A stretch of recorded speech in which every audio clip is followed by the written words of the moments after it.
গাজীপুরের কালিয়াকৈরে জেনেট ইসলামী life insurance limited Shafipur শাখা কর্তৃক আয়োজিত মৃত্যু দাবি চেক বিতরণ করা হয়েছে। শুক্রবার উপজেলার আন্দারমানিক পূর্বপাড়া এলাকায় বীমার গ্রাহকদের নিয়ে এই অনুষ্ঠানের আয়োজন করা হয়।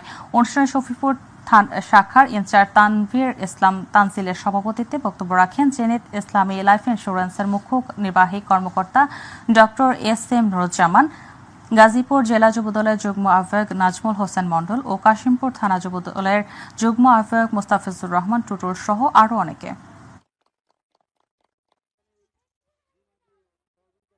আপনি জেনে খুশি হবেন যে প্রায় আমরা 30 কোটি টাকার মতো আমরা এই ক্লেম পরিশোধ করেছি। তো তার মধ্যে আপনারা তো জানেন যে আমরা 6টা বিশ্ববিদ্যালয়ের সাথে কাজ করি।